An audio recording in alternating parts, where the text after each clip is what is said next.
You're listening to The Sacred Sofa, a podcast that explores all things theology and therapy. My name is Grace Brown. I'm a registered psychotherapist, certified Canadian counselor, and owner of Journey with Grace Counseling Services. And I'm Brad Watson, pastor of Nexus Church and author of the book, A Path Called Compelling. Welcome to The Sacred Sofa. Welcome, everyone, to our final Sacred Sofa episode of the season, and we are thrilled that you came along for the ride with us this year. We are currently, Grace and I, working on some new content for the fall, and we're going to be moving heavily into the realm of how we are molded and shaped, be that by beauty or story, many other things as well.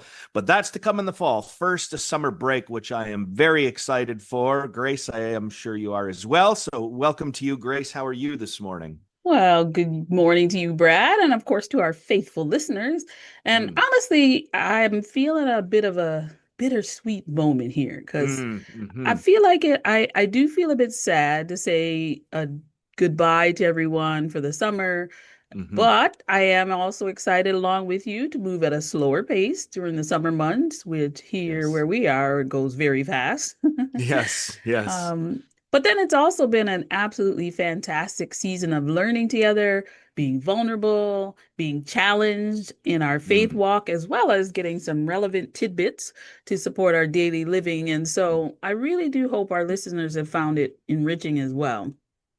Yeah, I agree, Grace. It's always a little bittersweet at the end of the year, but yeah, certainly the slower pace will be welcome for a bit, of course, so that we can pick it back up in the fall. Now, for this morning, Grace, and for our final episode of the season, we're going to talk about whispers. Now, seems a little bit odd, but let me set it up this way. A most intriguing book I read about a year or so ago. The book was called Encountering Mystery, Religious Experience in a Secular Age, and it was by Dale C. Allison Jr. And within its pages came a provoking idea to me. In particular, the idea is this, that maybe our minds are not just self-generating thought machines, but rather our minds can act as receivers as well. Perhaps it can receive ideas and thoughts from external sources, possibly even spiritual sources, which the whole idea to me was a big revelation because it sort of countered a belief that I'm not sure I even held. I just sort of assumed, and it was this. I had this idea that every single thought in my head was internally generated, self-generated. So whatever happened in my mind is caused by me. Some of the weirder thoughts that go on my head may be caused by some deep subconscious self thing, but I had lived with the assumption that all my thoughts were internally generated. But maybe I've come to think after reading this book, what if our minds are a bit more like antennas or receivers, picking up outside noise and signals and generating those into thoughts? And of course, this reminded me of way back in the day. Some of our younger listeners won't even remember this, but my partner, Kristen, and I, when we first were married, we had a TV and no cable, no streaming. We had bunny ear, rabbit ear antenna, and you'd have to fiddle. Oh, yes. You have to fiddle with it to get good reception to tune into certain frequencies. And so it started making me wonder, yes, there's no question our mind generates stuff, but what if it's also a receiver? So my question for you, Grace, is, first of all, whether or not you buy that idea, I'm not sure, but I'm curious what you make of that and if there's some kind of truth to that and maybe how you'd frame it from a therapeutic lens. Well, I do buy into the idea and reality that we're not only generators of thought, but receivers as well. And I think it is natural for us to start with self as a frame of reference, and when we think about behavior on a spectrum, selfishness is innate in all of us. So, focus on self is innate. And of course, hopefully as you grow and develop, it got more nuances and more, balance. But what we know is what we know, and even what we think we know. Yeah. And so external messages can be covert or even subliminal. And without the space for reflection and taking time to challenge those internal thoughts, we then may absolutely conclude that the original thought is internal rather than beginning externally, and then over time internalizing as our own inner voice. I'm Mm, thinking of the Matrix, right? mm. Neo didn't know he was in the Matrix till Right, someone was right. like, you know what? Hey, Mm, um, and for example, when I work with clients who identify as challenged by low self-esteem or often find themselves being incredibly self-critical, one reflection exercises we do is to start with identifying what the messages are. So mm, messages of self-talk, inner criticism, negative self-talk. And then the next step is to identify the origin of that thought or belief. mm, And in my experience, Brad, 10 out of 10 times, the original thought is external. mm, And then over mhm, time, it becomes internalized and sometimes even morphs into an even stronger negative thought and or belief. But it starts external and then internalized, and then it sounds like our own original thought. mm. That's fascinating. And I loved how what did you call it there? You said these covert or subliminal messages that Hmm. maybe start on the outside and become Hmm. internalized. I like that. That's why I refer to it as sort of whispers that sort of get Mm. into you, right? So Hmm. I want to prosecute this idea, so to speak, from several angles, three in particular. First, the way outside influences specifically try to whisper to us, Mm-hmm. influence us. Second, how we might think about the internal voices inside of us and determine how much of them is really us and how much is another voice. Hmm. And then, of course, I'd love to explore the spiritual dimension of this, but I thought I'd start with maybe a bit of a fun example of external messaging. And I think the easiest way to do this is through the world of marketing. So I Hmm. was I was grocery shopping a while ago, and I always try, Grace, to avoid the chip aisle, but I was caught by a certain sign advertising for crispers. Now, crispers, of course, are not chips, but they're not crackers. So, it kind of Okay. falls in this middle line. Wasn't chips, but the advertisement was $1 for crispers, then regularly $3.29, and then limit of 10 per person. Now, the sign wasn't overtly saying to me buy 10, but by framing it as such a steep discount and Hmm. then sort of saying, hey, this is such a good deal, you can only get 10 of these. It's sort of one of those whispering messages. I did end up buying 10 bags. Um, but the way world marketing, this is even politics. One of my favorite examples, because I think it's so clever, comes from Hmm. Barack Obama. Because when he was running in 2008 against John McCain, he would always begin by thanking John McCain for half a century of service, Hmm. which is so clever because he's thanking him, and I'm sure that's Uh-huh. genuine. Right. But half a century of service is also subtly, covertly whispering, this guy's really old. Do you want to vote for a guy this old? Or there's some great stories in the marketing world about how one grocery store put a mirror inside the shopping cart. And what they found is produce sales skyrocketed because people could watch themselves grocery shopping. There Mm. wasn't an overt or direct message saying buy more healthy things, but sort of a whisper. And, all of these little examples, Wow. political world, marketing world, I just find them fascinating. So, what I'm wondering is, can you help us think through this even more? Like, this is one area, sure, but what are the modern day marketing Hmm. or Mhm. societal whispers, messages that subtly influence our self worth, our priorities, our lifestyle? And Hmm. is there a way we can become more conscious of them? For sure, for sure. Brad, I gotta go back to the crispers. Now, I love me some crispers, but 10 Yes. bags, I mean, wow. But $1, like that A was. dollar, right? What a deal. And this fascinating psychology about the shopping cart mirrors, like Mm. that's the devilish, Hmm. really. Like Yeah, you I have know, shamed right? people into eating more Yeah, produce. exactly. Oh boy. But to answer your question, I think there are so many voices, especially in modern day marketing and societal whispers. Social Mm, media, we know, is huge. I don't mm, think anyone mm, on the planet can double down and say that social media is not a huge influence, mm-hmm, and you used to say on teenagers or youth. All of mm-hmm, us are being mm-hmm, bombarded by these messages. mm-hmm, Also, like traditional or conservative schools of thought, especially Mm-hmm. regarding the gender binary, men versus Mm-hmm. women. Mm-hmm. And in some of my previous work, I kind of want to share this example. In some of my previous work, we use this exercise to help people identify unconscious beliefs and biases and even messages. And even if you don't believe it to be true, your mind will actually fill in the blank. And so I'm going to give you a couple Mm-hmm. Okay. examples. So, Okay. for example, what color is for boys and for girls? Right. The blue and pink right away Right. comes to mind. Yep. And some people just over time have developed that as truth, right? Because right Mm-hmm. away you could fill in the blank because somewhere along the line there's been this message that there's a particular color for gender. Mm. I'll give you a couple more. Okay. Real men drive. Oh, right in my head, pickup trucks, even though I don't like them and don't drive them, but that came into my mind right away. Okay. It came into Now, my did your mind. dad Yes. sit you down and say, real men drive trucks? No, Probably not. no, he did not. But Yes. somehow, right? Mm-hmm. And other Mm-hmm. messages, real men don't cry, boys don't cry, and there's so many of Mm. them, right? And Right. so we're all being quietly bombarded by what we should do, who we should be, how we should look, and it just goes Mm. on and on and on and on and on.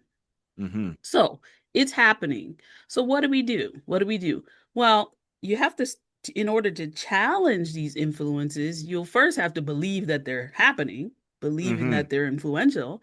And then you got to realize what's the negative or positive impact. And then Mm. thirdly, be willing to actually challenge them, which Mm-hmm. then may require some action, reducing or eliminating your exposure to them. Mm-hmm. Mm-hmm. Yeah, that's a great one. It's funny how that would be fun to do sometimes, just more fill in the blanks, because it's fascinating to me how quickly the mind actually does respond. Even Mm. when I'm listening to you going, I've never owned a pickup truck. I don't, that sort of, it's sort of filled in there right away. Hmm. So that's really great stuff. A great way to sort of introduce us to the way external messages infiltrate our minds. But I want to come back to all of that. But besides perhaps obvious whispers, there are Hmm. also, I'm assuming, relentless whispers that we face internally. And I'm curious where some of these come from. But of course, Hmm. there's always the whisper of personal grandiosity. You've already mentioned selfishness, ego, self interest. As we grow into maturity, hopefully many of us realize that voice isn't always a life-giving one, nor Hmm. is it always grounded in reality. But even still, it never seems to go away. There's Hmm. the whispers of wound and rage, right? I mean, by Hmm. the time you're an adult, nobody's got through life without some kind of hurt or harm. None of us are whole and intact after, reaching Right. adulthood. So it's not a question to me of whether we have been wounded by life, but rather where's our woundedness and what is that voice telling us? Hmm. You also get to adulthood and you've had your fair share of failure, regret, guilt, and shame. And I think those voices within us are always barking. I'm also inclined to think there's the whisper of archetypes, which I think you suddenly, archetypes are how we fit into stereotypes. There's Hmm. genetics, ethnicity, gender, all that stuff. So all these things boiling through our blood and cells, Hmm. I'm also this one's really interesting to me because I know my internal self-talk, there's often voices of blame and Hmm. accusation, condemnation. I find it so interesting that in scripture, the Satan means the accuser. Like that is the Hmm. job, the role of the Satan, however you want to picture that. And so it's like, where are these voices coming from? How much of them are legitimately me? How much are from the outside? So, Grace, how can we learn to distinguish thoughts, I would say, that originate within me and those that may be influenced by external whispers, be that from culture, past trauma, maybe even Hmm. the spiritual realm? We'll delve into that a bit later. But what are your Hmm. thoughts Hmm. on that? To be honest, Brad, I'm not sure that there are any thoughts that originate with us. Oh, fascinating. Yeah. I, Okay. I think it's like that fine line between nature versus nurture, right? Mm-hmm. It's like, where does that line begin? And is it even possible to know which is which, in terms of Right. influence? But that being Mm-hmm. said, yes, I do believe we can practice identifying the external whispers and their origin. And then with regular times of quiet and reflection, And with the support of safe community, we can, and we can, I think, believe we can live healthy, fulfilling lives. And frankly, I believe we must spend Mm, times in quiet and reflection and connect with safe communities so we can quiet that clamor mm. internally. So let me volley a few more questions about that around you. Maybe Mm. I'll get a bit more specific. For instance, how do whispers say from childhood experiences or cultural conditioning or unresolved wounds, how do they shape our perceptions and decisions today? Ooh, this is good. Hmm. And I'm excited to share a little bit of Yeah, this, in our excellent. time Let's do together. it. I recently read a small book, and honestly, I think it's a must read for everyone. Hmm. Everyone who's a parent, a guardian, in the world of attachment, they would call them attachment figures. So people in Hmm. our lives who have influence, anyone who has access to children and youth, I think it's a must read for everybody. So the book is called A Short Introduction to Attachment and Attachment Disorder by Colby Okay. Pierce. Okay. And so he talks about throughout our lifetimes, we will have various attachment figures. And Hmm. our earliest attachment experiences will influence our sense of self, our belief about others, and our feelings about the world and our safety in the world. Hmm. And so, if we think about if a person's experience is largely positive in the realm of early attachment, it's going to lend to a positive sense of self, a positive sense of others, and the world being a safe place to belong. Hmm. Hmm. Conversely, largely negative experiences are going to, which include abuse and neglect, translate to negative sense of self, others, in the world. Hmm. So, with the foundation being positive, it actually helps build strength and resilience to actually face life challenges. And you talked about that. Everyone's going to Hmm. experience it at some point. And Hmm. of course, the opposite is also true. If there's a foundational negative experience, that actually doesn't allow for a person to believe they're actually worthy and capable to Huh. accomplish hard things, for example. And then you'll see avoidant behaviors, intense fear and anxiety, and a genuine lack of resilience. Hmm. And so, without resolving the wounds of childhood or even other experiences, it's going to continue to impact how you walk through life, move through life, the lens with which you're seeing the world. Hmm. Hmm. But there's a beauty about all of this. It Hmm. can be redeemed, right? And we Hmm. talked about different attachment figures. Even if early childhood experiences were negative, with intention, those new attachment figures can shift that original negative belief into something positive and resilient and strong. And Hmm. Colby Pierce talks about something called the CARE model, which stands for consistency, accessibility, responsiveness, and emotional connectedness. And so, with Hmm. regular, consistent, positive experiences, access to people who make you feel safe and cared for, who are responsive to your needs, creates stronger points of connection. And through that, the wounds can be healed and then no longer negatively shape our worldview and how we interact in it. Hmm. So Wow, that I felt like sounds that was a like lot, no, but I'm no, super that's excited about it. fantastic. And what's the name of the book again for our listeners? It's a short introduction to attachment and attachment disorder. Very Hmm. powerful read, Hmm. very informative and really relevant to a lot of Hmm. what we're talking about here today. Yeah, and one of the particular things that you said really impacted me there, and that's the work of resolving the wounds of childhood. Hmm. No Hmm. doubt we'll all have them, some to much greater degree than others, of course. But without work, intentionality on those Hmm. wounds, it can sort of become that voice in our head that's always there, always Hmm. informing our decisions. So I think that's really good stuff. Now, Hmm. on top of all this, I want to add in the most mysterious, perhaps the spiritual realm, if we can. Hmm. And this past Sunday, I used two stories to illustrate the way the voice of God might be able to reach us amidst the clatter, so to speak. Hmm. And the first that I found really interesting. So Jesus' words in John 10, he's speaking to, he's doing some teaching.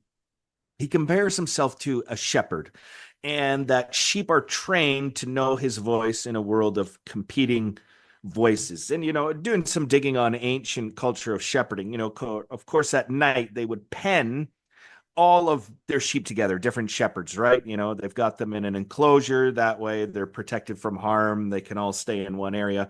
But in the Mhm. morning, each shepherd going their different ways, they call their sheep to follow them.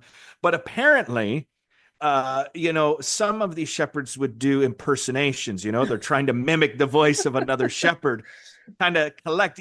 Back then that was sheep was payday, so it's like, hey, Yes. how can I get a little bit more money here? I can steal some sheep. So I think that's funny. But Jesus goes on to say that my sheep know my voice, and Hmm. I found that interesting because as a dog owner myself, I know my dog knows my voice, but does not listen to it at all. It's so frustrating, Grace. So Lloyd. maybe Lloyd, maybe sheep are better than dogs in some capacity. Hmm. But I found this curious, of course, that Jesus seems to insinuate that there's a way to train ourselves to kind of zone in or tune into a certain frequency. So for Mm-hmm. those on the Jesus path, we would call, yeah, this the voice of God in our lives, perhaps, or Hmm. tuning into the voice of Jesus. But even on a broader scale, for people outside of that, I'm curious what practices or tools can help anyone tune into healthier, Hmm. life-giving voices rather than those shaped by, ego, shame, past wounds. Hmm. Hmm. Really fascinating story, or just in terms of that cultural shift, because I know is farmers, so Yeah, it is right, a exactly. in our modern day it probably look much different than actual Mm. sheep, but just like the Hmm. sheep learn to identify the shepherd's voice, I think the first important step is to be regularly in a place or space where you can actually Mm. hear the voice of God. Mm. And if we're Hmm. taking it out of the broader perspective of spirituality, like hear the positive influences of those voices. Mm. Ultimately, the voice of love, you know. Right. And I'm sure the sheep didn't hear the shepherd's voice once and was like, Yeah. got it. Like, Yeah. no, like there is a pattern and a repetition in which they would then recognize the voice, the nuances of that shepherd's voice, which is the Hmm. same call for us, you know. And the reality is the voice of God will bring conviction at times, but always inspires growth and change. The voice of God will not bring shame or condemnation. Hmm. That's the Hmm. antithesis of love. And Hmm. so, in the same way, it's important to challenge our beliefs. So, exploring the impact of what we're believing and Hmm. experiencing, both positive and negative. And then I think we can challenge the voices and explore the results to then discern the voice of God, the voice of love versus the Mm. voice of the Hmm. Satans. And I think there Hmm. are many. Hmm. All right. And this is ongoing work on the Jesus path. This is not just a one and done. Like this is an Hmm. ongoing practice. Yeah, and I love what you said there, Grace, because this has been to this point a lifetime of trying to figure this stuff out. But I loved what you said. The voice of God will not bring shame or Mm, condemnation. And being mhm, able to recognize that when I hear those messages in my head of shame, condemnation, that's actually the voice of the Satan, like you said, the Satans. mm, But at the same time, it's like I know some people can be critical of that. Oh, is God just always affirming you? I like how you summed up something. There can be conviction, there can mhm, be invitation, there can be challenge, but those are mhm, very different frequencies than mhm, shame and condemnation. I think being able to discern between those is very helpful for a mhm, spiritual path for sure. Now, I'm hoping I can follow that up with another question, leans into again the spiritual end of this, and I fully realize that not everyone will want to explore the spiritual aspect, but I like how you're making it accessible for us here, Grace. So how can I develop the kind of inner posture that's receptive to spiritual or intuitive guidance without leaning into the self-critical thing, and not also I don't want to critique mysticism, but not assuming perhaps that every thought all of a sudden is from God, right? Like, mhm, mhm, um, what are some ways we can move our inner posture? Or I guess if you go back to my rabbit antenna, like how do we mhm, move the antenna so that it's in the right place to pick up the mhm, TV show, so to speak? mhm. I like to use your use of the word develop. Hmm. Okay. I don't know. In the school, did you ever do like film class, like photography, and you actually had to develop the actual Yeah. film. Remember that? Yeah. You know, Yeah. that was like always a crapshoot for me. I was a terrible Yeah. photographer. Yeah. But development, that means time and intention and consistency and a whole lot of patience, right? Mm-hmm. And Mm-hmm. as we're being quiet, and that's also important, we got to be still, right? To sort out the clamor, the noise, and the messages then become clear in the quietness. Mm-hmm. And then turning up the volume on self-compassion will start to drown out and even mute that voice of self-criticism that is Mm-hmm. bombarding. And so it does take time to develop a practice of tuning your antenna to sort out the noise and the one you want to receive. Mm-hmm. That's good. And as we head to summer, and hopefully everyone, not just us, has a bit of a slower pace, but there's something really about a slower pace that I think Mm-hmm. allows for that. Because when we're busy, those thoughts, ideas are just bombarding us. We don't have a whole lot of patience or time to sift through them. Mm-hmm. Um, Mm-hmm.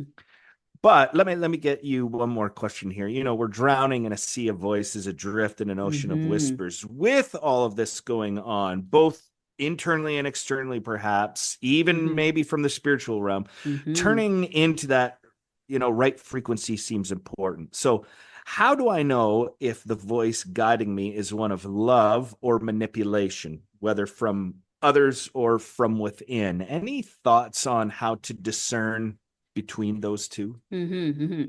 I believe there are two primary ways, right? Mm, One is results, and two mm, is the impact. mm, Some of this is going to be from Hebrew scripture. I'll be talking about from in the place of results. But again, I believe can be broader. So in First John 4, it talks about perfect love overthrows fear. We talk mm, about the fruit of the Spirit in Galatians 5. What are the mm, results? Love, joy, peace, patience, kindness, right? First Yep. Corinthians 13, love is patient, kind, doesn't envy, doesn't boast, isn't proud. Like those are the results of tuning into the frequency of love, right? Right. Love never fails. Secondly, impact. Am I often Mm, feeling angry, bitter, fearful, anxious, in mm, conflictual or fractured relationships? Okay, mm, right? Something's going on here. Or am I experiencing peace, joy, calmness, tranquility, the blessing of safe community and healthy relationships? mm. Now, let me be clear, right? Yeah. Tuning into the frequency of love doesn't exempt you from life being hard sometimes and even suffering, but how we respond to all of that things that come to us in life matters. Mm. That's great, Grace. I really like those two angles there, right? On results and impact. That's helpful. One final question for you here before we go. Um, it's to do with the story I shared from the Old Testament. It's about Samuel. He's a young guy in the temple, and he's going about his business, doing his daily routine. I think what happens here is an apt metaphor. He's just going about his business. One night, he's laying down. He hears a voice. He mistakes it, thinks it's his mentor Eli. No, it's not Eli. This happens a few times. And finally, his elder, his mentor Eli says, "Hey, I think you need to tune into a different frequency. Maybe God's trying to speak to you here."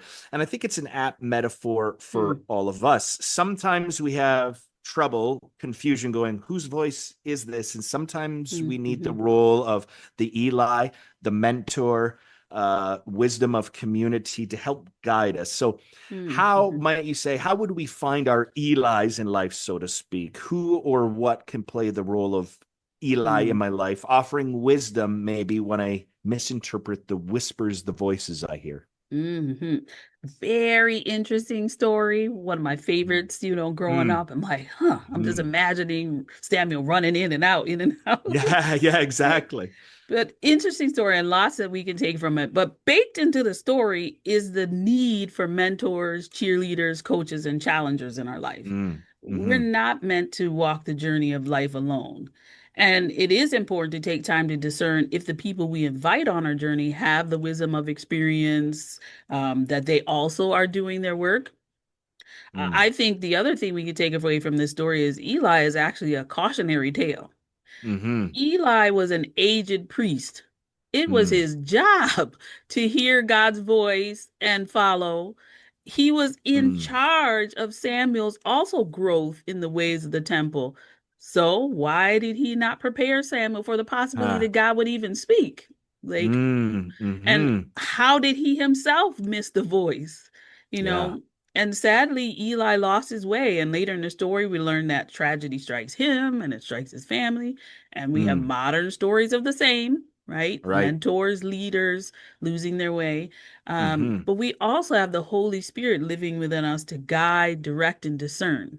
Sacred Mm. texts of scripture can be a place of guidance, and the Mm. wisdom of safe community to join us as a companion on the journey. Mm. Prayer for God's wisdom to bring the right people into our lives that will support our growth on the journey. All of these things Mm. bring us to the place of discerning the true voice of love. Mm. Mm. That's great, Grayson. I love that what you flagged about the cautionary aspect of that story. Our mutual friend Riley likes to say to me all the time that we are in a crisis of eldership. Mm, Being old itself does not make you the wise person. It doesn't make you the automatic elder. That's something mm-hmm, that's earned, not given, and just that we don't have a lot of those in our lives. So a good place to go looking for them. And I really love also how you said the need for mentors, cheerleaders, coaches, and challengers as well, right? mm-hmm, Not always mm-hmm, people who can challenge us, cheerlead us. That's a great thing. And mm-hmm. yeah, thank you for guiding us through that. And that, I think we just have a few minutes here left. Grace brings us to the end of our season, the beginning of summer. So I want to thank our listeners for tuning in this whole year, following along with us. I hope it's been a benefit to you. And of course, Grace, I want to thank you as always for the wisdom you have given us throughout the year. And I hope you have a great summer. Thank you. Thank you again to our listeners here at the So You Can Sofa. Brad, it's always a pleasure, always a good time Always a good of time. fun and Yes. also of learning. And so I appreciate our time together. We'll miss you guys through the summer, but may it be a time of rest and restoration and relaxation and fun and joy and laughter. And we will Mm, catch you, Lord willing, in the fall. in the fall. Take care. Take care.